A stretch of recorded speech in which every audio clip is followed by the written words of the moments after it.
घरमा चञ्चला श्री भइकन पनि देवी रमणका सन्तान थिएनन्।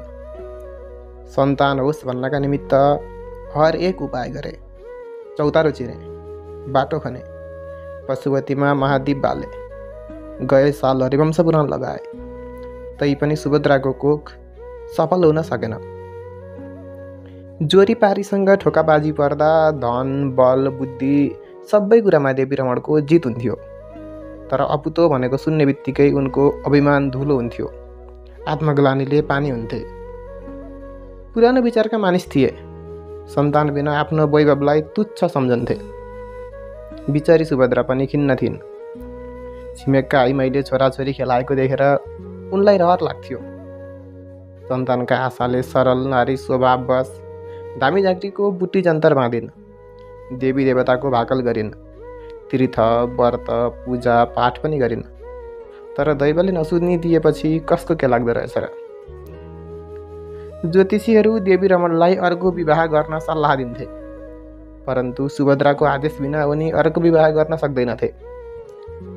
सुभद्रा बहुतै पति परायणा रमणी थिइन्। आजसम्म कहिल्यै उनले देवी रमणको चित्त दुखाइनन्। मनको कुरा जानेर सेवा गर्थेन। सुभद्रा दुलही भएर आउँदाको बखतका भयङ्कर दुःख अहिलेसम्म पनि देवी रमणका आँखाका सामु नाचिरहेको थियो। ऊ अवस्था सम्झदा गहभरि आँसु हुन्थ्यो। सुख दुःखकी साथी भएर कङ्गाल देवी रमणलाई सुभद्राले धनवान बनाइन्। अहिले सन्तानका निम्ति सौता हालिदिएर कसरी कृतज्ञ बनुन्। फागुन महिनाको बिहानी पखको सिरेटो मुटु छेड्ला भने यस्तो गर्थ्यो। देवी रमण मण्डपमा बसेका थिए। नयाँ दुलही पनि एकै आसनमा थिएन। ब्राह्मणहरू रिचा पढेर अग्निमा आहुति दिइरहेका थिए। प्रारब्धले यो उमेरमा उनलाई फेरि दुलहा बनायो। एक दिन यस्तै रीतसँग उनले सुभद्राको पाणी ग्रहण गरेथे। सुभद्राको आदेश पाइयो वा नपाइयो, आज उनले अघिकै कृत्यलाई फेरि दोहोर्याए। यसबाट उनको भलो कुभलो के हुने हो, यस कुराको उनीलाई पनि केही ज्ञान थिएन। 12 वर्षकी अबोध बालिकालाई ल्याएर उनी शून्य आकाशमा कल्पनातीत मनोमन्दिर निर्माण गर्न बस्थे। सायद ब्रह्मवादीहरू त्यसैलाई आशापास या मृगतृष्णा भन्छन् क्यारे। अस्तु, करले होस् वा आन्तरिक प्रेरणाले होस्, उनले विवाह विधि समाप्त गरे। दुलही अन्माउने बेलामा कन्या पक्षका मानिसले रुँदै दुलहीलाई डोलीमा हालिदिए। दुलही पनि डोलीभित्र रुन लागिन्। त्यस बखत देवी रमणलाई साह्रै नरमाइलो लाग्यो। बाटामा बरियातीहरू परस्पर ग्रामीण ठट्टा गरेर खित्का छाडी हाँस्थे। परन्तु देवी रमणका कपालमा अर्कै विचारको द्वन्द्व हुन लागेको थियो। मनमनले भने, के सुभद्राले साँचो मनले सल्लाह दिएकी हो? सम्मति दिँदा किन अर्कोपट्टि फर्केर हुन्छ भनेकी त?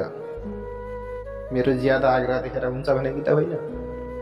ओहो, मानिसहरू आफ्नो तीव्र इच्छामा अरूको सम्मतिलाई कसरी जबरजस्ती तान्छन्। छि, सुभद्राको आजीवन सेवाको पुरस्कार यही हो। म के गरौँ? मलाई के दोष? सन्तान बिना स्वर्गको बाटो छेकिन्छ भन्ने हिन्दू धर्म जानुहोस्। भोकको लालसाले होइन, धर्मका आज्ञाले विवाह गरेको हुँ। यस्तै तर्क गरेर चित्त बुझाउने कोसिस गर्दथे। बरियात देवी रमणका घरतिर पुग्यो। गाउँले छिमेकीहरू चौतारामा रमिता हेरिरहेका छन्। देवी रमणले एक गरी निहालेर हेरे। त्यो हुलमा सुभद्रालाई देखेनन्। बल्ल उनको छातीको ढुङ्गो भन्छियो। आज देवी रमणको गति त्यस बालक छात्रको जस्तो थियो जो पहिलो दिनको पाठ बिर्सेर अबेला गुरु कहाँ पुग्दछ, अथवा त्यस अपराधीको जस्तो थियो जो परिचित मानिसलाई देखेर लुक्न खोज्दछ। छिमेकीसँग कुरा गर्नको बहानाले उनी केही पछि भए। जाँदा दुलही भित्रै सकिएकी सुभद्रा दमाई डोलीहरूलाई ज्याला बाँध्न लागेकी रहेछन्। देवी रमणको हृदय गदगद भयो। मनमनले भने, सुभद्रा स्वर्गकी देवी हो, व्यर्थै किन शङ्का गरे? छि, मानिसहरू आफ्नो कामले कसरी आफै तर्साउँछन्। पाहुनेपासासँग कुरा गरेर देवी रमण अबेला कोठामा सुत्न गए। भानसमा कडुवा तेलको बत्ती बलिरहेको थियो। नयाँ दुलही खाटमुनि ओछ्यानमा सुतेकी थिइन्। देवी रमण खाटमा पल्टे। उस ठाउँमा सुभद्राको ओछ्यान देखेनन्। अघि सुभद्राको ओछ्यान देवी रमणको खाटमुनि हुन्थ्यो। आज उस ठाउँमा नदेख्दा 20औं वर्षदेखि सुतिरहेको कोठा पनि देवी रमणलाई नौलो जस्तो लाग्यो। एकछिनपछि गृहकृत्य समाप्त गरेर सुभद्रा कोठामा बसिन्। देवी रमणको गोडा मिच्न लागिन्। यो उनको दैनिक काम थियो। सुभद्रा यसमा कहिल्यै त्रुटि हुन दिन्नथिन्। देवी रमणले भने, सानो, तिम्रो ओछ्यान खोइ नि? पल्लो कोठामा छ। किन पल्लो कोठामा सारेको? भोलि एकादशी हो, सबेरै गण्डकी नुहाउन जान्छु। म पनि उही सुत्छु। उस, यही सुत्नु भए पनि हुन्छ। थाकेर आएका देवी रमणलाई चाँडै निद्रा पर्यो। आफ्नो दोलाई सौतालाई खापेर सुभद्रा पल्लो कोठामा गइन्। मधुरो बत्तीको धम्मिलो उज्यालोमा नौली घरतिनी पात गाँसिरहेकी थिए। नौली देवी रमणकी पुरानो चाकर्नी हो। नौलीको उमेर झन्डै झन्डै सुभद्रासँग मिल्थ्यो। 82 सालमा स्वर्गवासी महाराजा चन्द्र शमशेर जङ्गबहादुर राणाका करुणाले दास जीवनबाट मुक्त भएकी थिए। घरकी पुरानी चाकर्नी हुनाले देवी रमणले नौलीको मोल लिएनन्। आफू खुसी भए पनि नौलीले घर छोडिन। नौली सुभद्राको बालककालदेखिको सुख दुःखकी साथी थिए। विधाताले सुभद्राको निमित्त नौली रूपी एउटी दुःख बोक्ने भाँडो दिएका थिए। दुवैमा घनिष्ठ प्रेम थियो। नौलीले पात गाँस्दै भने, बजै, आज त साह्रै नरमाइलो लाग्यो होला। किन नौली, किन त्यसो भनिस्? नरमाइलो लाग्नुपर्ने कुरा के छ र? त्यही पनि, सौता भनेको मुटुको बह हो। आजै ओछ्यान छाड्नु पर्यो, भोलि घरै छाड्नुपर्छ कि के जानिसक्नु छ र? छोड्नु पर्यो, छोडिदिउँला। कुन दौलतको चयन गरेकी छु र? एक पेट खस्रो बसेर खाएर दिन रात बुहार तक सकेकी छु। जुठो चुलो गरिदिए जसले पनि एक घाँस खान दिन्छ। तर सोझी जस्ती छ, पस्ने बित्तिकै ढोगिली। सिकाएको हुँदो बाजै, कुनै दिन नौलीले भनेथी भन्नु होला। सोझो भाङ्गिन केही बेर लाग्दैन। अलि दिनपछि बाजेको टुप्पी समाउनेछिन्। जेसुकै होस्, ईश्वरले विश्वासलाई आयु गरिदियो। फले फुलेको देख्न पाइयोस्। सन्तान भए करले पनि एक अन्जुली पानी देला। यिनका हात काखमा सास जाओस्। सबभन्दा ठुलो सन्तोष यही हो नौली। 3-4 वर्षपछिको कुरा हो। एक दिन घरमा बसेर सुभद्रा छोरालाई भात खुवाइरहेकी थिइन्। सुशील चाहिँ आँगनमा चरिरहेका परेवालाई पक्राउने कोसिसमा थियो। सुभद्रा हातमा भातको गाँस लिएर कोखाई कोखाई भन्थ्यो। सुशील मुख माउदै दौडेर आउँथ्यो। सुभद्रा गाँस मुखमा हालिदिन्थिन्। बालक फेरि दौडेर परेवातिर जान्थ्यो। ती मुख पक्षीहरू पनि बालकसँग आनन्दपूर्वक खेलिरहेका थिए। सुशील गई समाउन खोज्थ्यो। परेवा अलि पर गई बस्थे। सुशील फेरि उहीँ पुग्थ्यो। परेवा फेरि उडेर अलि पर गई चर्न लाग्थे। सुभद्राको कोखाइको शब्द सुनेर सुशील बिचबिचमा 1-2 गाँस भात पनि खाएर जान्थ्यो। देवी रमण फलैचामा बसेर यो अनुपम आनन्दप्रद बाल क्रीडा हेरिरहेका थिए। उनलाई स्वर्गको डिलबाट पितृहरू पनि यस कुला बलङ्गको बाललीला हेरिरहेका होलान् भन्ने भान भइरहेथ्यो। उनी यो शिशु सन्तानका आडमा एक महान बलिष्ठ शक्ति लुकिरहेको देख्थे।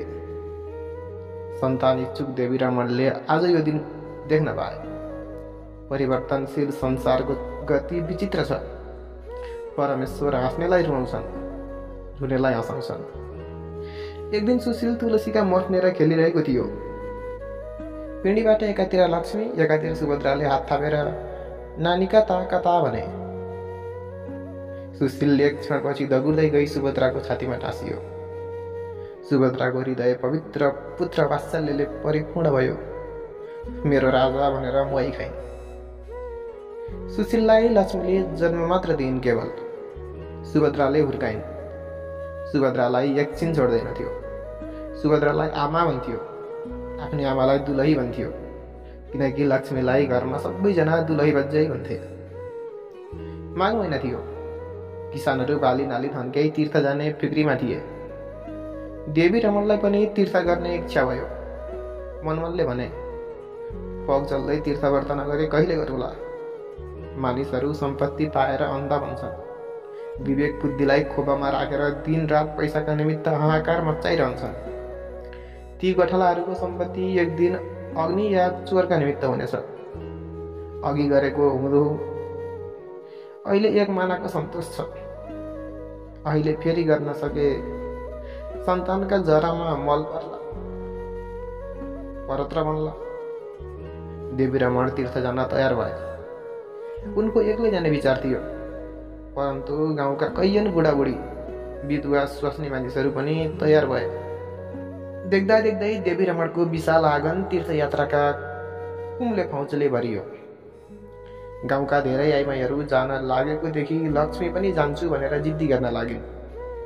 सुशील चाहिँ देवी रमणको दौराको पेज मात्र रुन थाल्यो। यो बलिष्ठ बालकलाई देवी रमणले उपेक्षा गर्न सकेन। आखिर लक्ष्मी र सुशीललाई पनि साथमा लिए। एक क्षणपछि त्यो तीर्थयात्रीहरूको समूह रानुको पछि माहुरी झैँ देवी रमणको पछि लाग्यो। किन्तु सुभद्रालाई जान्छौ कि भनेर कसैले एक वचन सोधेन।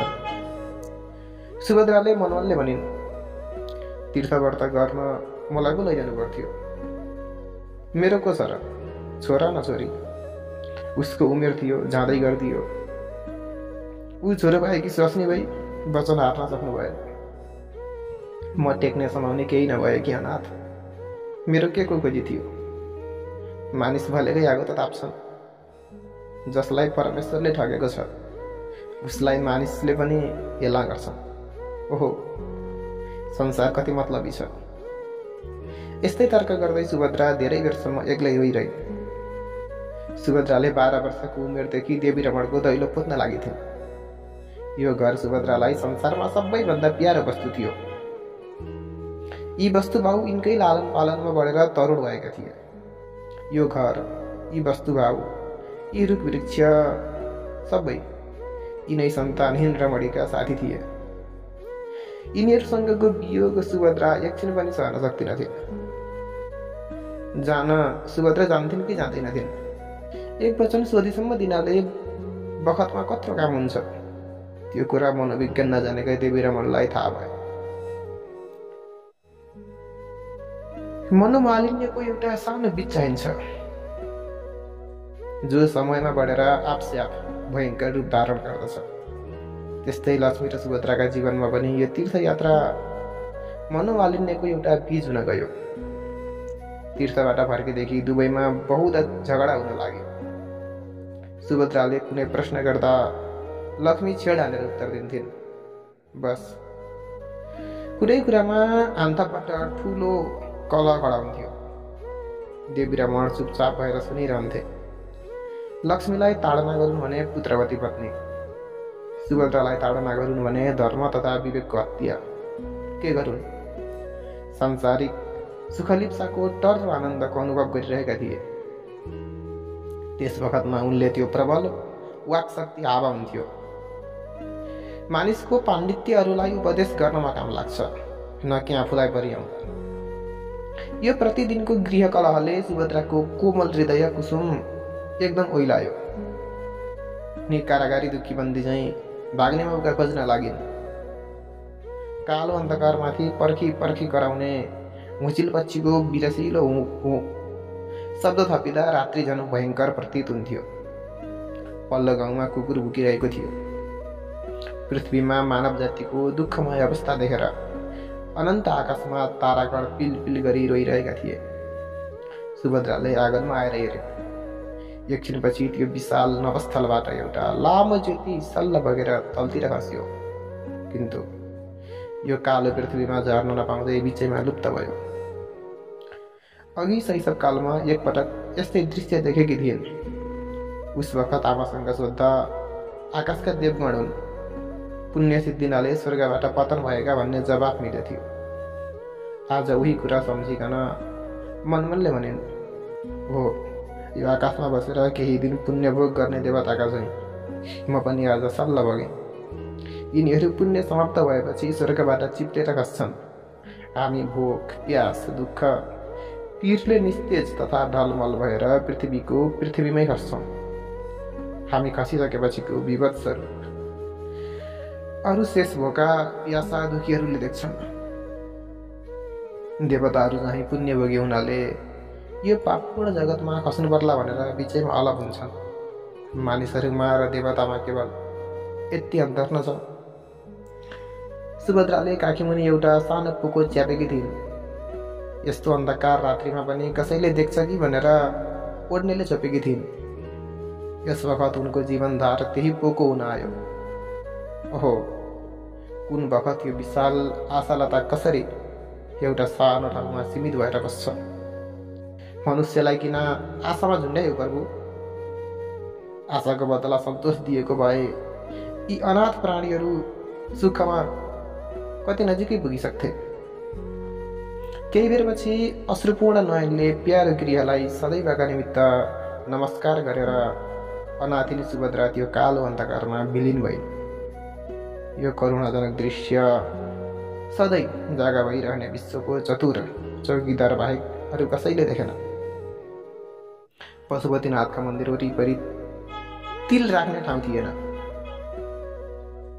सब्लिउ छर्ने यात्रुहरूको छिचोली नसक्नु घुइँचो थियो। यस्तैमा पश्चिम ढोकानिर अकस्मात सुभद्रालाई देखेर नौलीले गहभरि हाँसु पारेर भने, अहो बाजे, हेर कति दुब्लियो, चिन्नै नसक्ने हुनुभएछ। अलि बेरसम्म त ठम्ब्याउनै सकिन। कहाँ बस्नु भएको छ? यहीँ पर गौरी घरमा, फुपू कहाँ। खर्च वर्च नलिकन आधा रातमा हिँड्नु भएछ, थाहा पनि भएन।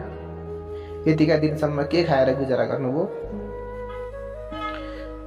फुपूलाई सरकारबाट एउटा हन्डी बक्सेको रहेछ, त्यसबाट दुईजनाले गुजारा चलाएका छौँ।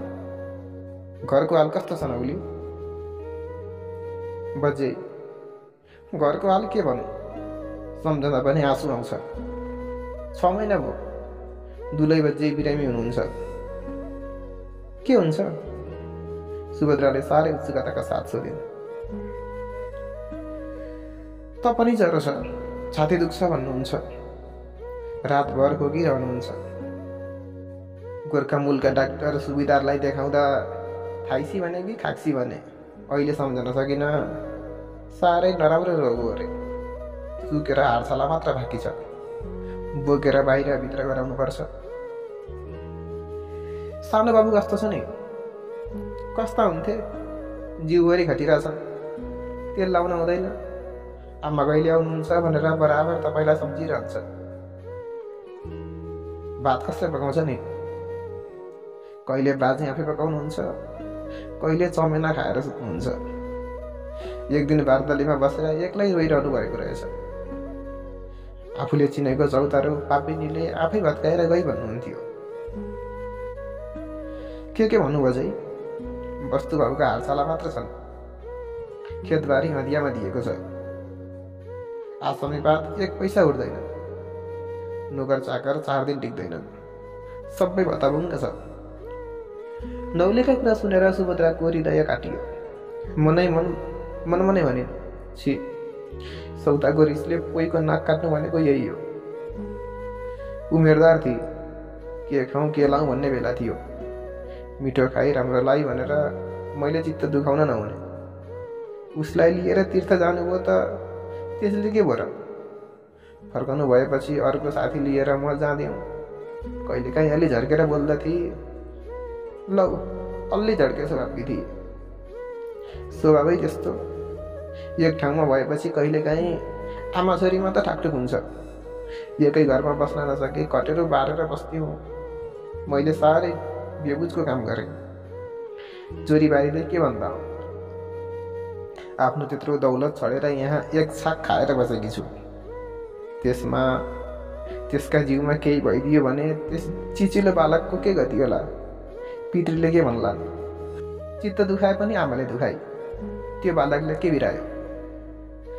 अघि कहिलेकाहीँ 1-2 साग भात पकाउनु पर्दा दिक्क मान्नुहुन्थ्यो। आजकल दिनहुँ कसरी पकाउनु हो?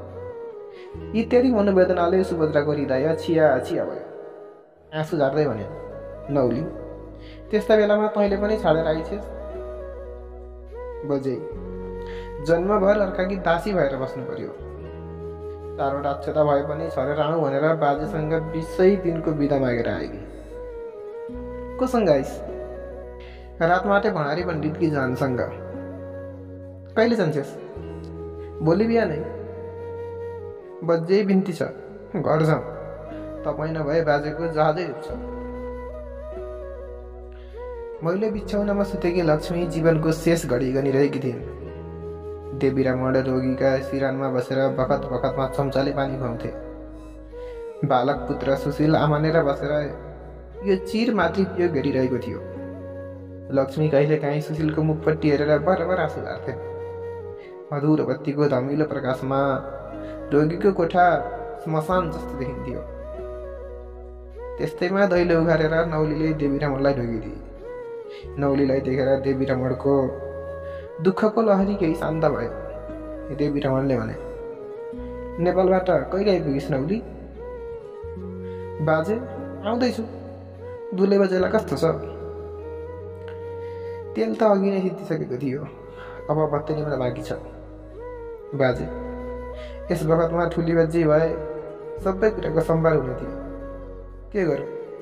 जाउँ भनेको मान्नु भएन। के अहिले भेटिस् र? पशुपतिनाथको मन्दिरनिर भेटिथे। कस्ती थिए? एकदम दुब्ले, मैला लुगा लगाएकी, माया लाग्दी। कहाँ बसेकी रहेछ? गौरीघाट फुपू कहाँ बसेकी छु। फुपूलाई सरकारबाट 1 हन्डी बक्सेको छ, त्यसैबाट 2 जनाले गुजरा चलाएका छौँ भन्नुहुन्थ्यो। देवीरमणका दुवै आँखाबाट आँसुका धारा बगे। मनमनले भने, यत्रो सम्पत्तिकी मालिक नि भइकन सुभद्रा नेपालमा 1 साग खाएर बसेकी छ। उसमा पनि दुब्ली, मैला लुगा लगाएकी, माया लाग्ने। हरे परमेश्वर, म पापी हुँ। मेरो जीवनलाई 1000 बार धिक्कार छ। सुभद्रा मेरी गृहलक्ष्मी हो। ऊ गएदेखि विपत्तिको बादलले घेरिरहेछ। हामीलाई नभए पनि यो बालक सन्तानलाई सम्झनु पर्ने। सबैलाई चटक्कै बिर्से। इत्यादि दुःख मनाउ गरेर आँसु झार्दै भने, नौली, त आइछेस्, घरको सम्भार राखेस्। म भोलि बिहानै नेपाल जान्छु। त्यस्तैमा सुभद्रा घरभित्र बसिन्। अत्यन्त दुब्ली, निदाउरी, मलिन, जुत्रा लुगा लगाएकी। मुखमण्डलमा असीम करुणा तथा संयम झल्किरहेको थियो।